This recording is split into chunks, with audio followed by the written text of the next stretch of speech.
Ça, c'est énorme, c'est international, ça lui a permis de se faire connaître dans le monde entier. C'est le générique de ce fameux film d'Yves Robert, Le Grand Blond, avec une chaussure noire, avec les cartes comme ça qui se découvrent au fur et à mesure avec la distribution. Mais ce qu'on connaît moins, c'est le personnage, c'est Jörg Zamfir qui est donc l'interprète. Jörg Zamfir, connu dans le monde entier, comme vous le disiez, incroyable. Et la flûte de Pan, alors...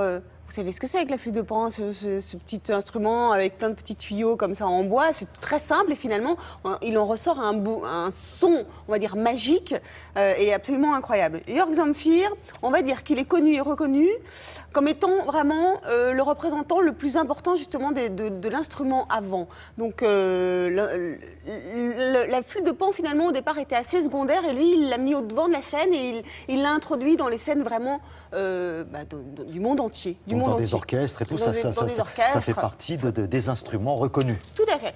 Côté musique, il est plutôt tzigan, folklore du pays donc de la Roumanie et donc des fameux films. Il a aussi fait Once Upon a Time in America. Voilà, donc il a fait énormément de choses. C'est quelqu'un qui a dû vendre des dizaines de millions d'albums. Il a sans doute une centaine de disques d'or, des récompenses, n'en parlons pas. Et les 5 continents, il a dû les faire en long, en large et en travers. Vous voyez ?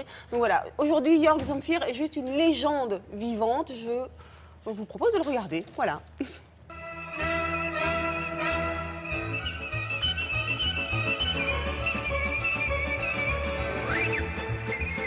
Bonjour, monsieur Zamfir. Bonjour.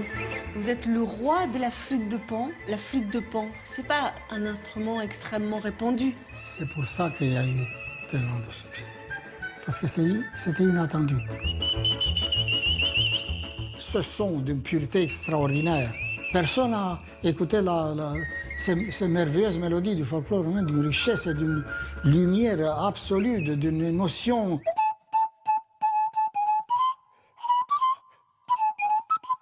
J'ai enregistré les plus grands airs de Puccini, de Verdi, de Mozart, de Wagner et tout.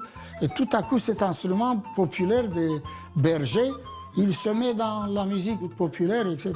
J'ai attaqué tous les styles et les gens étaient sidérés.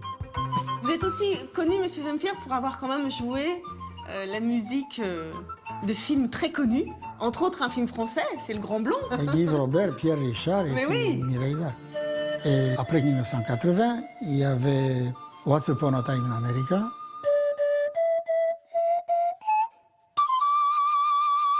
Vous avez été aux 4 coins du monde et à chaque fois, vous avez été reconnu vraiment comme un virtuose. Au début, c'était la Suisse. Après, c'était la France. Après, c'était l'Allemagne, l'Autriche, Hollande, Belgique. Et la Roumanie, alors? La Roumanie, j'étais en exil. J'étais obligé de partir en exil en 1982. Pendant 4 concerts dans la plus grande salle de concert d'Athénée, l'Athénée on dit à Bucarest, j'ai dédié ces 4 concerts à Dieu. Vous vous rendez compte, en plein communisme? Quand Ceausescu était au summum de sa popularité, il était de sa gloire. Ils m'ont mis sur une liste noire. Si je n'avais pas quitté le pays, j'étais liquidé. Le ministre des Affaires extérieures m'a mis le passeport dans la poche. J'ai dit demain à 9h30, il y a un avion vers Paris. Tu prends tes valises, tes flûtes et tu ne reviens plus jamais. Je suis tombé à Paris dans cette époque-là où il y avait une atmosphère tout était possible. Éblouissante. J'ai rencontré tous les plus grands artistes. Il y avait Jacques Brel, il y avait Adamo, il y avait Aznavour, il y avait Brassens. Je suis arrivé de France et j'étais appelé Himalaya. L'Himalaya de la musique universelle.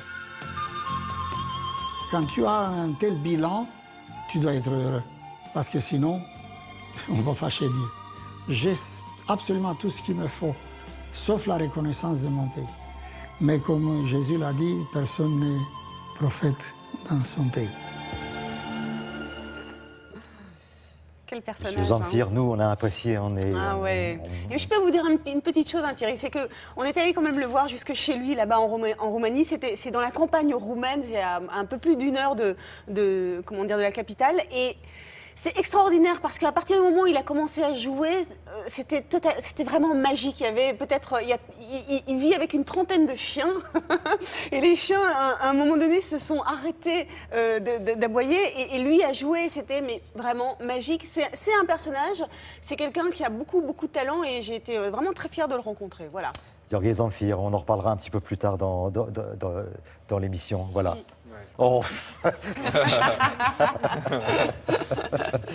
Voilà. Jörg sort de ce corps. Oui, je n'ai malheureusement pas son talent. Merci beaucoup. Une grande maison de cosmétiques va